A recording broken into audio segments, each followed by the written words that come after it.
وأصحابه أجمعين. يا أيها النبي إنا أرسلناك شاهدا ومبشرا ونذيرا وداعيا إلى الله بإذنه وسراجا منيرا. أما بعد فأعوذ بالله من الشيطان الرجيم. بسم الله الرحمن الرحيم. سبحان الذي أسرى بعبده ليلا من المسجد الحرام إلى المسجد الأقصى الذي باركنا حوله لنريه من آياتنا إنه هو السميع البصير. وآتينا موسى الكتاب وجعلناه هدى لبني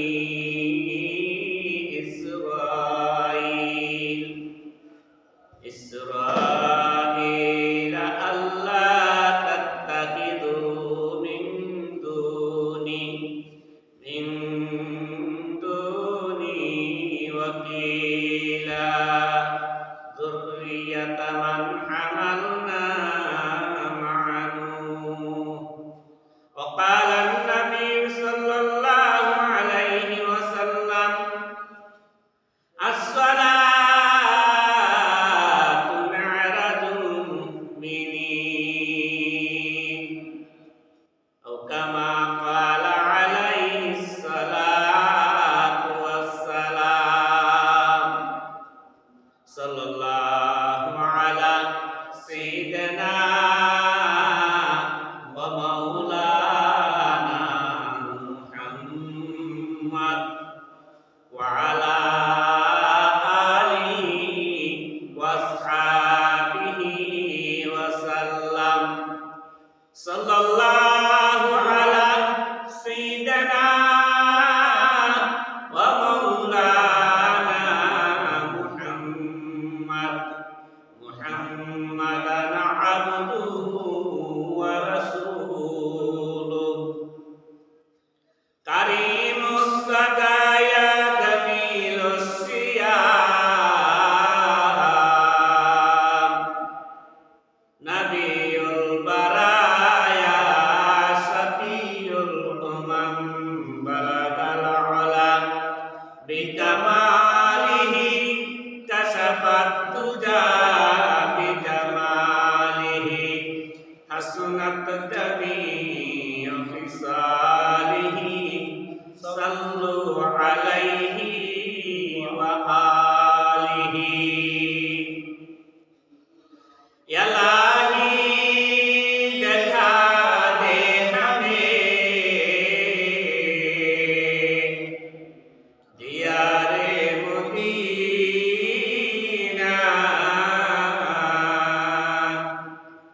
या इलाही बना दे हमें गुबारे मदीना बलगल अला बिकमालिही कशफत तुजा बिजमालिही हसनत जमीउ फिसालिही सल्लु अलैहि व आलिही। আলহামদুলিল্লাহ, আল্লাহ তাআলা লাখ কোটি শুকরিয়া যে মহান রব্বুল আলামিন আমাদেরকে পবিত্র জুমার দিনে আল্লাহর ঘরে আসার বসার তৌফিক দান করেছেন। এই জন্য আল্লাহর শুকরিয়া আদায় করে আলহামদুলিল্লাহ। আজকের আলোচনা হলো নবীজি সাল্লাল্লাহু আলাইহি সাল্লাম আলমে বরজখের ভ্রমণ। আলমে বরজখ কোনটা? আলমে বরজখ বলা হয় দুনিয়ার জগৎ। দুনিয়ার জগতের ভ্রমণটা কোন থেকে? বাইতুল মুকাররম থেকে বাইতুল মুকাদ্দাস পর্যন্ত। এর ভিতরে আল্লাহ রাব্বুল আলামিন অনেক কিছু নিদর্শন দেখাইছেন। এই নিদর্শনগুলো কি একে একে বলা হবে। আল্লাহ নবী সাল্লাল্লাহু আলাইহি সাল্লাম ফরমান, আল্লাহ রাব্বুল আলামিন যখন আমাকে বুরাকের উপর আরোহণ করার জন্য একটা বুরাক পাঠাইলেন, ওই বুরাকটার উপর আরোহণ করার পরে এই বুরাকটার গতি আল্লাহ এমন দিয়েছেন, আমার চোখের পাওয়ার যেখানে যায় শেষ হয় সেখানে যায় তার একটা কদম করে। এই বুরাকটা যখন সামনে অগ্রসর হইল, এই সামনে একটা বিরাট বড় একটা সবুজ রঙের একটা মাঠ দেখতে আমি পাইলাম। এই মাঠটার মধ্যে বিভিন্ন ধরনের নারী আর পুরুষ তাদেরকে দেখতে পেলাম, সুন্দর সুন্দর পোশাক পরিহিত। আর তারা জমিন চাষ করতেছে, জমিন পাইতেছে, জমিন চাষ করতেছে। জমিন চাষ করে শেষ, বীজ বপন করা হয়েছে। বীজ বপন করে শেষ, সাথে সাথে এই জমিটা ফসলে পরিণত হয়ে গেছে। এই ফসল আবার কর্তন কাটিয়া ঠিকই হয়েছে। এই সমস্ত দৃশ্য দেখে আল্লাহর নবী সাল্লাল্লাহু আলাইহি ওয়াসাল্লাম জিবরাইল আলাইহিস সালামকে বললেন, ও ভাই জিবরাইল, এমন দৃশ্য তো আর কোনদিন দেখি নাই। এই সকল নারী আর পুরুষ তারা কত সুন্দর সুন্দর কাপড় তারা পরিধান করেছে, আর তারা জমিন চাষ করতেছে। জমিন চাষ করার সাথে সাথে বীজ বপন করা হয়েছে। বীজটা বপন করার সাথে সাথে ফসলটা ফসলে পরিণত হয়ে গেছে। আবার এই ফসলটা কর্তন হইয়া জায়গায় জায়গায় ঠিকই হয়ে গেছে। এই সকল নারী আর পুরুষ তারা এই সমস্ত দৃশ্য তার কোনোদিন আমি দেখি না। হযরত জিবরাইল আলাইহিস সালাম বলেন, আল্লাহর হাবিব, তারা হলো আপনার উম্মতের একদল যারা দুনিয়া ঢুকে আল্লাহর নামে প্রশস্ত মনের দান খায়রাত করবে, তাদের এই দানটা এইরকম হবে যেমন ভাবে আপনাকে দৃশ্যটা দেখা হইতেছে। এই দৃশ্যটা হলো আপনার উম্মতের মধ্য থেকে দুনিয়ার জগতে আপনার যে সকল মায়ার বান্দা বান্দীরা প্রশস্ত মনে আল্লাহর সন্তুষ্টির জন্য দান খায়রাত করবে, ওই দানটা পরকালের জন্য ওই বীজ বপন করা হলো। প্রতিদিন কিয়ামত পর্যন্ত, কিয়ামত প্রতিষ্ঠিত হয় না আগ পর্যন্ত তার আমলনামায় নেকি আর নেকি দেওয়া হবে। একমাত্র আল্লাহর সন্তুষ্টির জন্য যে বা যারা দান খায়রাত করবেন, এই যে দৃশ্য দেখা হইতেছে এই দৃশ্যের মতো 24 ঘন্টা ওই বান্দা বান্দির আমলনামায় নেকি দেওয়া হবে। কোন বান্দা যদি মানুষকে দেখানোর জন্য কোটি টাকা বন্টন করিয়া দেয়, সরষার টাকা পরিমাণ নেকি পাবে না। আর আল্লাহর কোন বান্দা বান্দি যদি আল্লাহর সন্তুষ্টির জন্য একটা সরিষা আল্লাহর নামে দান করিয়া দেন, এমন ভাবে পাহাড় পরিমাণ নেকি তার আমলনামায় দেওয়া হবে।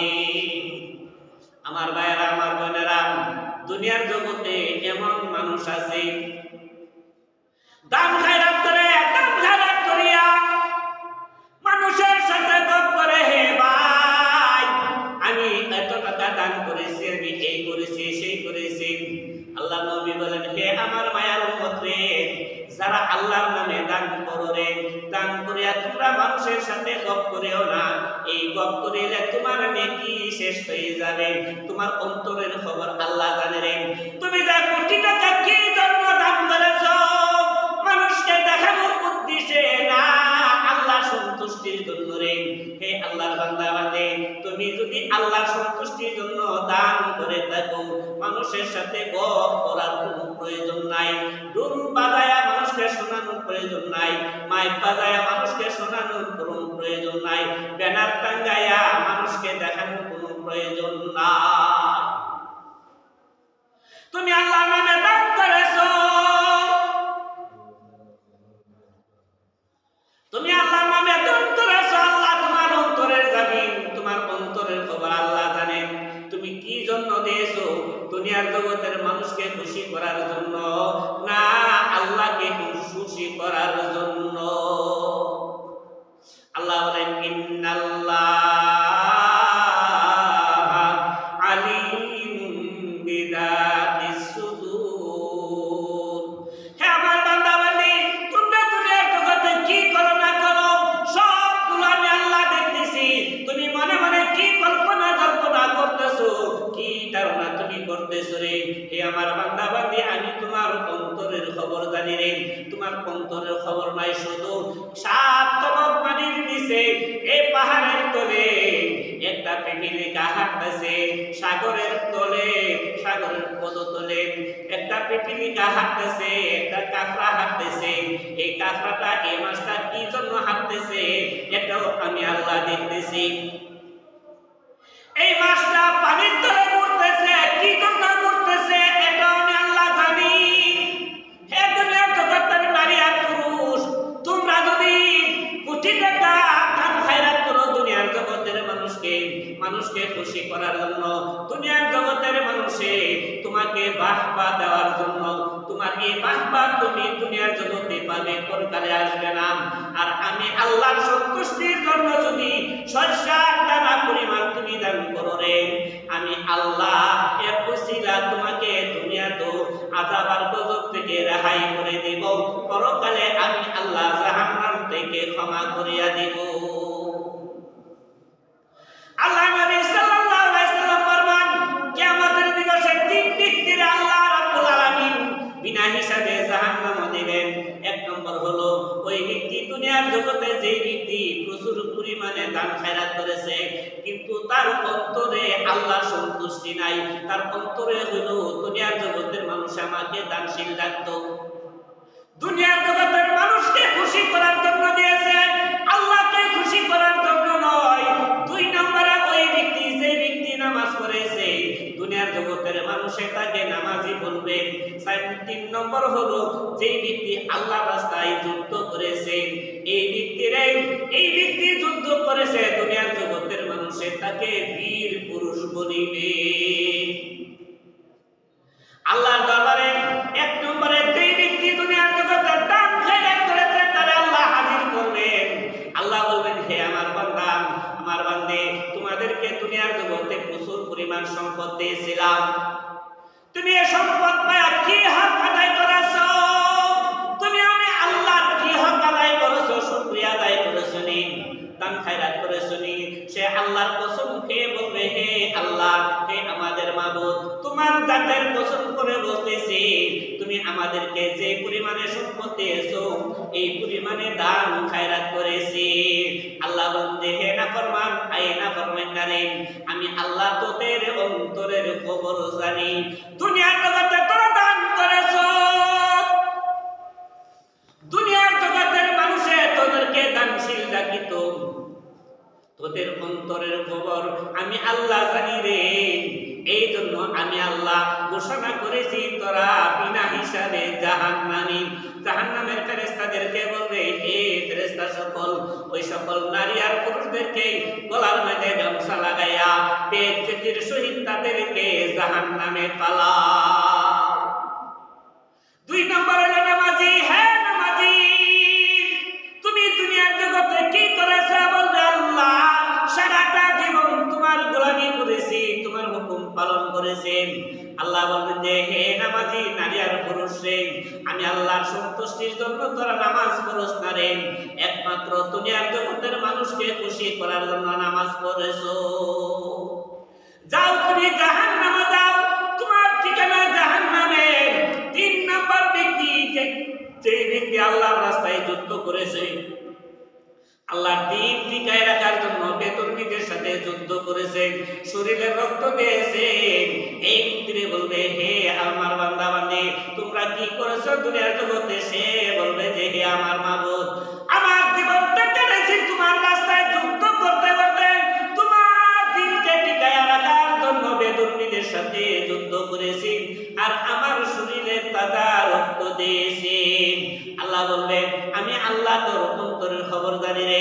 আমি আল্লাহ সন্তুষ্টির জন্য তুই যুদ্ধ করস না, দুনিয়ার জগতের মানুষের সন্তুষ্টির জন্য যুদ্ধ করেছ। দুনিয়ার জগতের মানুষে তোকে যোদ্ধা ডাকিবে, তোকে বীর পুরুষ ডাকিবে। যাও তুমি জাহান্নাম যাও। আমার ভাইরা, আমার বোনেরা, যা কিছু করবেন আল্লাহর সন্তুষ্টির জন্য করবেন। কোন মানুষকে যদি মহব্বত করেন আল্লাহর সন্তুষ্টির জন্য করবেন। হে আল্লাহ, আমি তোমার সন্তুষ্টির জন্য তোমার বান্দারে, তোমার আলিমরে আমি তোমার সন্তুষ্টির জন্য মহব্বত করতেছি। কোন মানুষকে যদি এক প্লেট ভাত খাওয়াও, অন্তরে রাখতে হবে আল্লাহ একমাত্র তোমার সন্তুষ্টির জন্য আমি তোমার বান্দারে ভাত খাওয়াইছি। কোন মানুষকে যদি এক কাপ চা খাওয়াও তুমি, তাহলে তোমার অন্তর রাখতে হবে আল্লাহ একমাত্র তোমার সন্তুষ্টির জন্য তোমার বান্দারে চা খাওয়াইছি। কোন মানুষকে যদি এক গ্লাস পানি পান করাও, তোমার অন্তরে রাখতে হবে আল্লাহ তোমার বান্দারে আমি পানি পান করাইছি একমাত্র তোমাকে সন্তুষ্টির জন্য। আমার ভাইয়েরা, আমার বোনেরা, কোন মুসলমান যদি কোন মুসলমানের আল্লাহ সন্তুষ্টির জন্য এক গ্লাস পানি পান করা, কাল কিয়ামতের দিবসে এমন একটা নিদানের সময় আসবে, এক গ্লাস পানি এক বিন্দু পরিমাণ পানি পাওয়া যাবে না। সেদিন আল্লাহ বলবেন, হে আমার বান্দা বান্দি, দুনিয়ার জগতে আমার পিপাসিতা বান্দা বান্দিরা তোমরা আমি আল্লাহ সন্তুষ্টির জন্য পানি পান করাইছিলেন। দুনিয়ার জগতে আমার বান্দা বান্দিরে আমার সন্তুষ্টির জন্য এক গ্লাস পানি পান করাইছিলেন। আজকে আমি আল্লাহ তোকে এক গ্লাস পানি নয় রে, তোমার তৃপ্তি সহকারে আমি পান করাইব। ওই যে আমার রহমতের পানি, হাউজে কাউসারের পানি তুমি পান করো। এই হাউজে কাউসারের পানি পান করিয়া তোমার আত্মা তুমি ঠান্ডা করো। আমার ভাইরা, যা করব আল্লাহ সন্তুষ্টির জন্য। কে আমারে ভালো বলবে, কে আমারে মন্দ বলবে, এটা আমার বিচার বিষয় নয়। একমাত্র যা করবেন আল্লাহ সন্তুষ্টির জন্য। আল্লাহ নবী সাল্লাল্লাহু আলাইহি ওয়াসাল্লাম ফরমান, আরেকটা দল দেখলাম। আরেকটা দল কি? এটা হলো বদনসিব, হতভাগা দল। হতভাগা দল দেখতে পাইলাম হেরা শাস্তিটা কি? একদল নারী আর পুরুষে বিরাট বড় বর্জন লইয়া সেরা ফেরেশতারা হেরার মাথার মাঝে বাইরে দিতেছে।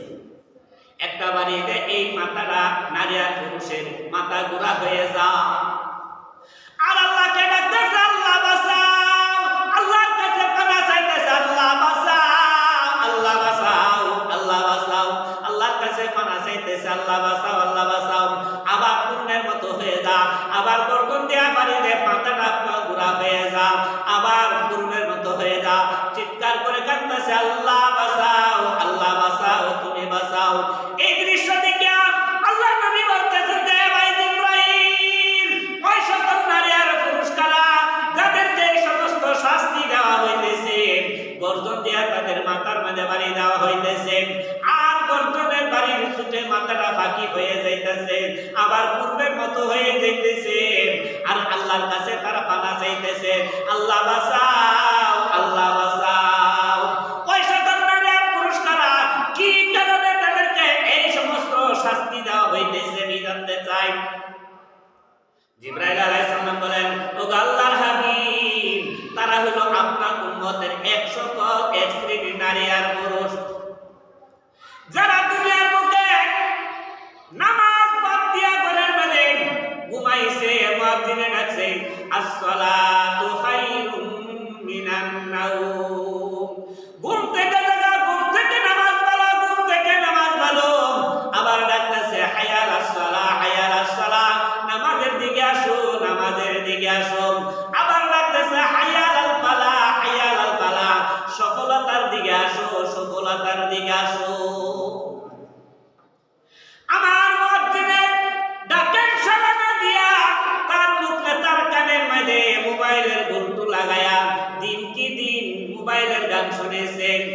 সারাটি রাত সে মোবাইলের গান শুনেছেন। ফজরের সময় মুয়াজ্জিনে ডাকে আসসালাতু খায়রুম মিনান নাওম, ও আল্লাহর বান্দা বান্দিরা রে, ঘুম থেকে জাগো রে, ঘুম থেকে নামাজ পড়ো। আল্লাহর বান্দা ডাকতেছে নামাজের দিকে আসো, নামাজের দিকে আসো। ওই সময় সে সারা রাত্র কানের মধ্যে বুলটু লাগায়া গান শুনেছেন। মুয়াজ্জিন আযান দিতেছে, ওই সময় তার কান থেকে বুলটু খুলিয়া ওই সময় তার ঘুমের সময় হয়েছে। সারাদিন সে গান শুনেছে, এমন ভাবে সারা রাত্র সে গান শুনেছে, নামাজের দ্বার দাঁড়িয়েছে না। মুয়াজ্জিনে যে সময় নামাজের ডাক দিছে, ওই সময় তার কানের মধ্যে বুলটুটা আরো একটু টাইট করে দিয়েছে। একদল আসেনি কানের মধ্যে বুলটু লাগায়া সারাদিন কি দিন ফেব্রুয়ারির গান শুনে, ফেব্রুয়ারির গান শুনে নারী আর পুরুষ। আর আজানটা দিলে ওই বুলটুটা একটু সাউন্ড বাড়াই দেয়, একটু টাইট করে দেয়। আজানের আগে বুলটু একটু ঢিল থাকে, আর যে আজানটা করে বুলটুটা একটু টাইট করে দেয়, যাতে আজানের আওয়াজটা হের কানে না যায়। আয় আল্লাহ, হের মতো হতভাগা আর কেউ হতে পারে না। যার কানের মধ্যে আজানের আওয়াজটা গেল, আজানের আওয়াজটা পাওয়ার সাথে সাথে তার কানের বুলটুটার সাউন্ড আর একটু বাড়াই দিয়েছে, স্পিড একটু বাড়াই দিয়েছে, যাতে আজানের আওয়াজটা তার কানে না যায়। শুধু গান আর গান তার আজান। ও আল্লাহর হাবিব, ওই সকল নারী আর পুরুষ যখন আজান হইতো নামাজ না পড়িয়া তারা ঘুমায় থাকতো, তাদের মতো অলস এই দুনিয়ার জগতে আর কেউ নাই। আল্লাহর হাবিব, এই সকল নারী আর পুরুষদেরকে একদিন আর 2 দিন শাস্তি দেওয়া হবে না, তাদেরকে কিয়ামত প্রতিষ্ঠিত হইবার আগ পর্যন্ত এমন ভাবে শাস্তি দেওয়া হবে, এমন ভাবে দুনিয়ার জগতে যে যারা আছে আপনার মায়ের উম্মত, তাদের মধ্যে থেকে যারা আযান শোনার পরে মসজিদে আসিয়া নামাজ পড়বে না, আল্লাহ রাব্বুল আলামিন এমন ভাবে তাদেরকে শাস্তি দেওয়া হবে। ইয়া আল্লাহ, আল্লাহ। আরেকটা দল হলেন 3 নম্বর দল। কি 3 নম্বর দলটারে পাইছে উলঙ্গ আর গাছের পাতা খাইতেছে। একদল পাইছেন তো উলঙ্গ, তো উলঙ্গ গাছের পাতা খাওয়া তো কোনো গুনার কাজ না, গাছের পাতা তো ভালো জিনিস। এর সাথে হেরার সমস্ত শরীর উলঙ্গ, নারী আর পুরুষ তারা শুধু লজ্জাস্থানটা শুধু ঢাকা, সমস্ত শরীর উলঙ্গ। আর তারা এই সকল নারী আর পুরুষ তারা কি করতেছে, তারা গাছের পাতা খাইতেছে, গাছের ডাল ছাপাইয়া খেতেছে। আল্লাহ, আল্লাহ নবী বলতেছে নোয়া ভাই জিবরাইল, এই 3 নম্বরটা তো কারা, তাদের শরীরের মধ্যে কাপড় বলতে নাই, তারা উলঙ্গ, শুধু লজ্জাস্থানটা আল্লাহ ঢাকিয়া রাখছেন, লজ্জাস্থানটা তারা ঢাকিয়া রেখেছেন। আর গাছের পাতা খাইতেছে, গাছের ডাল পাতা কেন খাইতেছে? বলতেছেন যে আল্লাহর হাবিব, দুনিয়ার জগতে তাদের মতো বকিল আর দুনিয়ার জগতে কেউ ছিল না। তার প্রচুর পরিমাণে সম্পদ ছিল, সে তার জানের হক আদায় করছে না, পায়ের হক আদায় করছে না, আত্মীয় স্বজনের হক আদায় করছে না। জানের এমন শাস্তি দিয়েছে, সে নিজেও খাইছে না, প্রতিবেশীর হক আদায় করছে না। লাগা গরো আপন ভাই উপাস থাকে, এই ভাইয়েরও খবর নিছে না। আল্লাহ নবী সাল্লাল্লাহু আলাইহি ওয়াসাল্লাম ফরমান, ও আমার মায়ের উম্মত, যে ব্যক্তি বখিল, এই বখিল কোনোদিন জান্নাতে যাবে না। মক্কা নগরীতে একজন ব্যক্তি ছিল, তার নাম কারুন। এই কারুনের মতো বখিল মক্কা নগরীতে কেউ ছিল না। সে খাইছে না, সে অন্য কেউ দিছে না। সে মৃত্যুর পরে তার সম্পদগুলো বাজেয়াপ্ত হয়ে গেছে। তার বাড়ি আর ঘরকে আল্লাহ মুসলমানের পায়খানার জন্য নিয়োজিত করেছে। এজন্য আল্লাহ নবী বলেন, ও আমার মায়ের উম্মত, তুমি যে পরিমাণে সম্পদ পেয়েছো, তোমার সম্পদ পায়া তুমি তোমার জানের হক আদায় করো, তোমার ছেলে মেয়ের হক আদায় করো, তোমার নিকটতম আত্মীয় স্বজনের হক আদায় করো। তুমি যদি তুমি তোমার নিকট তোমার আত্মীয় স্বজনের